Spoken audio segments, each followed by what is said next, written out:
You know, life's a funny thing. Some of us are dealt some pretty cruddy cards, and then we're expected to just grow up. Normal. That leaves a lot of us to struggle as we navigate through life's difficult times. And if you're anything like me, you have no idea what the hell normal is. Welcome to the Wishbone Podcast with me, your host, Luca Ohana, as we discuss and share our life stories in hopes of helping each other out. So if you got 30 minutes, let's talk about it. What's up, everybody? Welcome back to the Wishbone Podcast. I'm your host, Luca.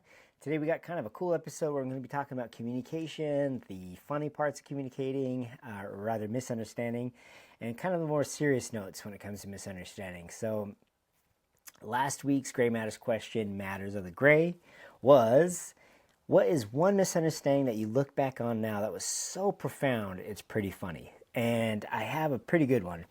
We're going to start in the middle of the story, and then I'll kind of give some backlight to it. But essentially, I come home, and my dad's pissed at me. Not surprisingly necessarily, but it was surprising as to what he was upset about, right? So I come home, and he says something to the like of, you think you're better than me, pack your shit. And I was like, oh my gosh, like what could he possibly be upset about? And so as we're talking and I'm nervous and he's asking me questions, and of course I'm just giving him real quick one-word answers, I'm starting to put together that he's upset about Steve Irwin, right? And so this is kind of the humorous part, but Steve Irwin, the crocodile hunter, was super influential to me at the time. I used to watch him on TV. And I did wish that he was a father to me. The guy was passionate, loving, caring, patient, everything that you want in a father figure. And he taught me a lot of stuff. My lizard catching technique is from him. The way I say python is from him. I don't intentionally mean to say python. I just say python as opposed to python or python. The way I catch snakes and kind of definitely portray this calm state to translate into the snake is definitely from him. I named my oldest son after him. He was just very influential. So here I am thinking that he is so mad at me because I'm looking up to this guy, wanting him to be my dad. I hadn't told anybody this, but he had found my secret out, right? And so he was pissed off that I wanted Steve Irwin to be my dad, which is so funny. And as he's talking to me and yelling at me and screaming and all this kind of stuff, I can tell that he's hurt, but I can start to piece together what he's actually upset about. And at one point, he's like, you and your girlfriend can fuck off and live your own life. And it finally started to come clear to me, but he was upset, I think, about a comment I had made to my mom. And so the backstory to this is, I was dating this girl at the time. Her name's Nicole. Wonderful person. Great, salt-of-the-earth human being. If she ever listens to this, Nicole, hi, you're incredible. Great job at putting up with my crap. And, you just turned out to be a wonderful human being. So, anyway, her mom was involved in a really serious car accident. So much so that I think it was a drunk driver, had hit a second car. That second car had spun out and hit her mom's Expedition, a huge vehicle. Sent the Expedition off into a kind of a spin. They're at a red light, right? And they weren't in motion, and it sent them into motion. So it pushed them into a street lamp. The street lamp fell and crushed the Expedition. She ended up breaking her sternum. It was a really horrible accident. The driver who caused the accident was drunk and died. But anyway, I told my mom at the time that, her mom is so rich that they damaged and totaled this Expedition, huge vehicle, and they got a new one, brand new. Now, obviously, I was ignorant to how insurance worked, but anyway, I had made this comment, and she had told my dad, and I think my dad just took it sideways and was thinking like, oh, Luca thinks that this family is richer and better than we are. They were more well off than we were, but I didn't think they were better than us.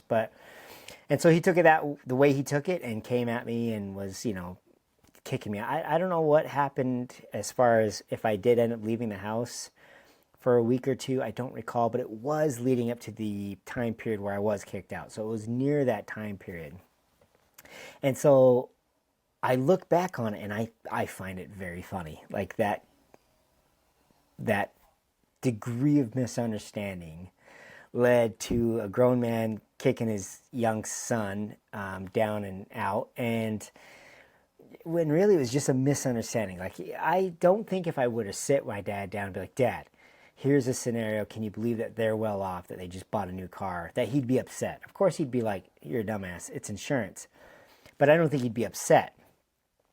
Now, if we were to take a step back and if I told him about Steve Irwin, I honestly feel like he'd be upset because I do think his feelings were hurt. And looking back on it now, trying to look at it through objective lenses, I think he was feeling replaced and dethroned and was feeling upset.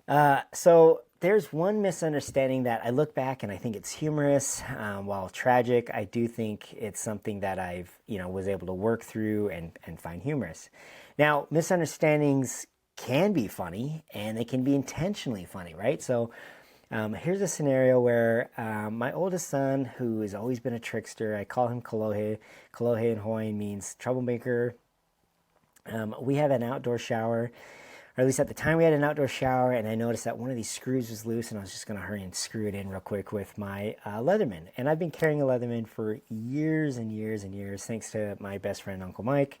The best piece of advice anyone's ever given me. The thing has been a lifesaver. So I always carry Leatherman. I've got about 6 or 7 different Leathermans now, different models, and they're amazing. So I remember my son was like 3 or 4. He was barely putting together full sentences, communicated great, but just, at that age, you just don't put together a bunch of full sentences. So I remember asking him, hey, can you please give me my silver multi-tool? And he's like, oh, your silver flashlight. And I was like, oh, that's weird. No, not my flashlight, son. My multi-tool, my pliers.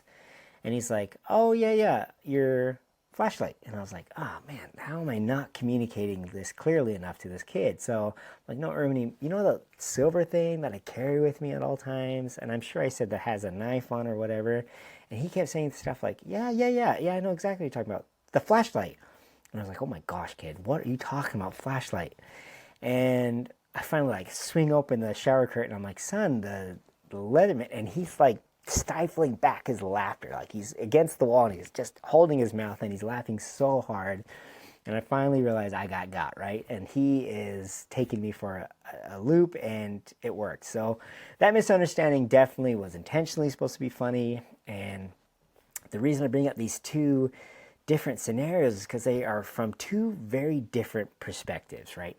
So my dad, the adult in the situation, his first go-to reaction is to get frustrated, pissed off. He works himself up even more, and amps himself up, and it just blows up. That's the example that I've learned and actually have adopted and expressed a lot of the time. Even nowadays, I have a very hard time if I get into this state of mind where I can't calm myself down. It's a bullshit answer. I get it. Total excuse.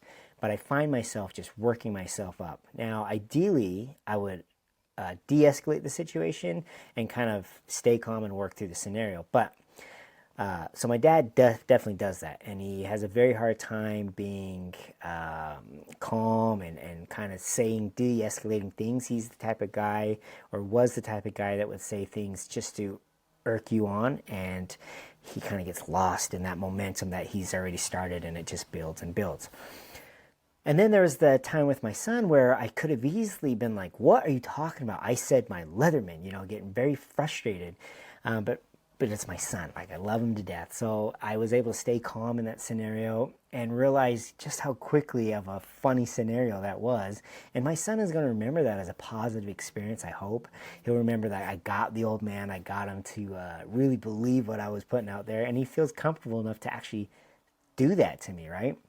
I never would feel comfortable, even nowadays, to do that to my own dad. Like, it's very far out of my comfort zone to think that I could trick my dad, make a fool of him without him getting upset, where, please, make me the fool in any scenario when it comes to me and my boys. I don't care. I think it's hilarious. And if we can laugh, it's well worth it. So it is very interesting to see different perspectives and different approaches to misunderstandings, and just how your reaction to things can really make that a positive or negative experience. This type of communication takes time. Some of us are have these tools innate in us. They're built into us, and we're able to exercise them much as you would a muscle. And they're very strong, very robust for positive, strong communicators. Someone like me who works very diligently to communicate in a positive fashion, it takes time. And when I tell you it takes time, the amount of energy I spend on a daily basis to make sure that the words I'm saying, the facial expressions I'm giving out, even my body language is conducive to a positive communication is exhausting. It's a lot of energy. I mean, like I said, I have resting dick face. My RDF is strong, and if I don't catch it, I feel like I give off this impression that I'm pissed off, I'm mad. And again, what's going on in my head is completely the opposite. You know, you have that Dave Chappelle skit, just crazy things going on in my head, have nothing to do with me being mad. So I definitely do try at this, and it's taken time. There was an incident where I had with my sister. We were arguing, as many siblings do. But because we both communicated in the same way. We just both kept escalating and escalating. It got to the point where she started to choke herself, and she's like, I'm just going to kill myself. And my reaction was not something I would do now. Obviously, what I would do now is de-escalate, give a hug, show love, talk it through, let them know that I'm here for them and we can work through it. And there's just so many things I wish I could have done as a kid, and had these tools at my disposal. But what I did was like, go ahead, do it. You're just going to pass out anyway. Thinking, you know, I don't know what I was thinking, but it was a tool bag that I reached into and pulled out a very hammer, is really what happened. So it wasn't a very productive conversation. And it's those conversations where I look back and I kind of I reflect on those outcomes, and I wish I could have changed it. Now, I touched on it last week. Regret is one of the worst things you can have. It's a toxin that is part of life, and it's one of those things that you need to have, in my opinion. It's something you should try to limit, but regret is just part of life. And I wish I could have gone back and changed things. So to make some sort of meaning out of this suffering of me just wishing I could have changed things, I'm going to change how I approach things now, stepping forward, right? So I do approach scenarios where miscommunication is a worry or possibility with a lot more clarity and a lot more effort. And then when I find myself in miscommunication, where I find myself getting really angst and upset, I definitely have more options now where I'm like, you're getting upset, you can choose to step back, you can choose to hold your ground, but I typically don't escalate it to the point where I'm like, you want to go, you want to fight. Those days I feel are further and further behind me, and those instances are fewer and fewer. It's definitely in me. I have this anger, this Hulk side of me that's kind of always underneath the surface, but it's easier to ignore that side or to overlook that side, which I find to be a success, right? So one thing I do notice that is very easy to do is to be negative, pessimistic, and while I am the ultimate optimist in my mind, I do find myself leaning into that negativity. And so one thing I've been working on lately is to really kind of steer into the positive side, something I don't necessarily always do, but I want to. I want that to be kind of my knee-jerk reaction as well. What if the positive outcome? So very interesting. We'll move on a little bit in the show. Next week, I hope to have a very important guest on the show. It's my cousin Kayla. Very amazing person. She has had a very hard upbringing, and she is very open with her trials and tribulations and the things that she's going through. She is seeking professional help, and it's been amazing talking to her. A little bit of backstory. Kayla was the cousin that just was always getting mistreated. My dad always had an answer for it, and that her mom just didn't bond with her, didn't have the serotonin release. These are things he's saying to me, so these are things I just remember, but she didn't have the serotonin release during breastfeeding, whatever the case is, and so they never bonded. If that is true, it was very evident how she treated Kayla. If it's not true, there was other reasons that led to her kind of singling out Kayla. Now, she mistreated all her kids, let's be fair and honest about it, but Kayla really was like under the microscope when it came to my Aunt Leslie's abuse. And so she survived this abuse. Now she's still dealing with trauma and the pains and sores and scars that were inflicted on her. And unfortunately, she isn't as progressed in her trauma recovery as she'd like. But I'm very excited to have her on the show.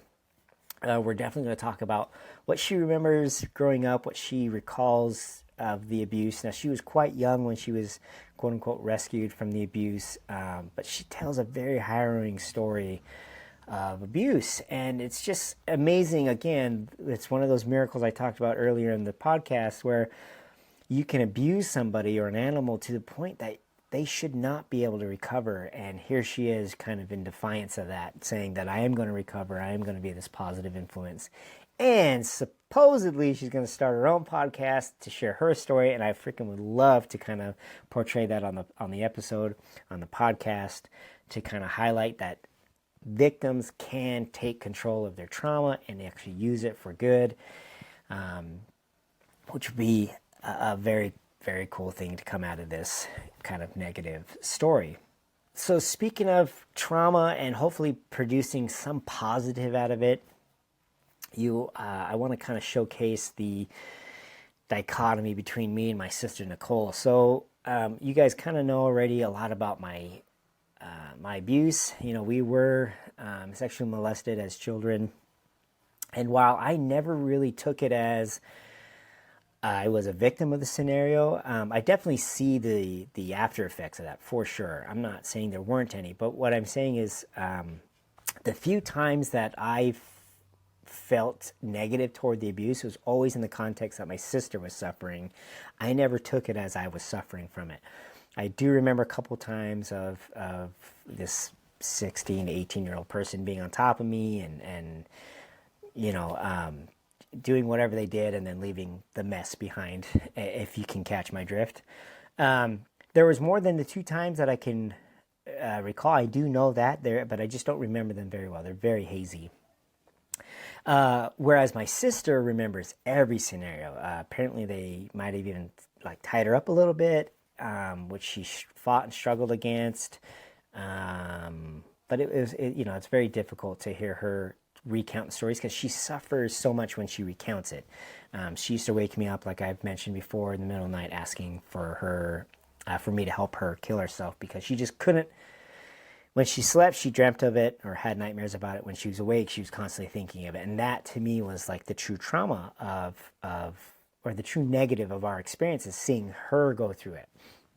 And so, yes, I was molested, but I never really had negative issues with it. Now my sister did, and so it would be interesting to see if she's able to somehow pull through this abuse and this trauma and tell her story. I think she would be an amazing role model to exemplify what it means to struggle and to struggle hard and to come out of it on the other side still intact with some bits of humanity. My sister, like I've mentioned, I don't know if she can ever experience a true rock bottom. She's a prostitute or has been a prostitute. She's a hardcore drug user. She's transgender. I mean, each one of these topics would be very difficult alone, and she's dealing with a lot of these together. She's been sexually assaulted, and it's very difficult for me to talk about because I don't want it to come across that I'm using her story in any other way than to benefit her, right? So I wish she was here with me. I wish we could talk about it. I wish we could actually have a conversation where it was productive. Lately, what I've discovered is the few times that we have talked, it's always interlaced with these bits or fits, rather, of drug-induced hallucinations. And so we have these conversations where she just veers far right, and she's like, well, you came and you stole my money from me last year. I'm like, baby, I haven't seen you in like 20 years, you know? And so it's difficult that way because then she shows very, very real aggression, like, give me my money, like, you owe me my money. Or, you know, you came to my house and you punched me in the face, as she did with my dad. And that never happened. And so it's very difficult to have these real conversations. And so I really wish that we could have these face-to-face conversations where she could talk about her trauma and actually be an example of what it is to suffer to the degree that this person has suffered and still make it out. Now, I do hold high hopes that she does eventually come through this, but even recent news states that she's still using, and I don't know what to say other than I hope she's able to find some sort of solace in her recovery. But when it comes to communicating, it's like I said earlier, it's a muscle. It's something you got to work out. And I remember, speaking of Nicole, my ex-girlfriend at the time, she was one of the first people that I actually shared my molestation with. And the sad news is, like everyone else, you tell 1 out of 2 people, 1 out of every 3 people, depending on where you are in the country, they also have experienced some sort of sexual assault. And so while I had up to that point been very communicative with it, like, oh, I was molested as a kid, when it came to her, maybe I was feeling more vulnerable, maybe more open. It was very hard for me to open up to her. And when I told her, I was mad. Not anything she had said or done, it was just the way I was able to get it out. I was very mad. And of course, my anger was misplaced, and it was directed at her. I found it very interesting that we have these times in our life where you don't think you're angry about something and it comes off angry, it's misdirected, whatever the case is. And I think that's where you need to really tap in and find out why you're upset. Obviously, you're going to be dealing with some reactions that you need to work through. There's other times where, unbeknownst to you, you're going to start to experience certain things. And what I mean by that is, I was never afraid of the dark. Definitely by the time I was 16, I wasn't afraid of the dark. But at 20, I was terrified of the dark. There was like a 6-month period of time where I just had to have every light in the house that I passed by in our house. And as I start to think about it, break it down, I was thinking that my father was going to be at the end of this hallway ready for me. And I would hear his like grunt, his like sound as if he were to grab me, right? And it wasn't necessarily I was afraid of him. At the time, I was confident in my physical abilities that I would be able to at least fight the guy off. But it was tapping into some sort of trauma, right? And it was triggering this little kid. And at 20, I was terrified of the dark. And so as I worked my way through this, it was a surprise to me that all of a sudden I was afraid of the dark. And I realized I was working through things that I'd been pushing off. And as I worked through it and realized I was very upset with my father, I missed him, I wanted him to be my dad, but we weren't the type of relationship, that's when the type of healing happened. And I wasn't necessarily trying to work through those things, right? But it manifested itself in the fear of dark. And I worked my way through it, and I all of a sudden was fine with the dark. One day, I think my ex-wife at the time, my wife at the time, shut the light off, and I used to freak. And she's like, oh, my bad, I'm so sorry. And I was like, no, let's actually leave it off. We're fine. And so, your mind's ability to progress and process is amazing. And it really starts with communication, both internal and external. And really what I want to get across to you is that while I may be poor at communicating, and while you may be struggling with communicating, just keep at it. Just every day try to be better than yesterday. For me, I get to a certain point and I have a hard time repeating myself more than 4 or 5, 6 times. And I realize now that if that's where my sticky point is, then I need to work on that. Maybe 9, 10, 11, 12 times is my goal, repeating myself or learning how to repeat myself or communicate in a way that doesn't have to be repeated. So we'll move on to the next segment, the last segment of the show, which is always the Gray Matters question, Matters of the Gray. So the question I have for you is, what's one incident where you reacted and it was almost innate? It wasn't anything you planned on. It wasn't anything that you thought you would react this way. You just reacted, and you and the person are both left after going, what the heck was that about? With that, I'll let you think about it, and we'll see you guys next week. Well, that's it, folks. Thanks for stopping by. Make sure to check out the show notes. As always, let's give them something to smile about, and we'll see you guys next week.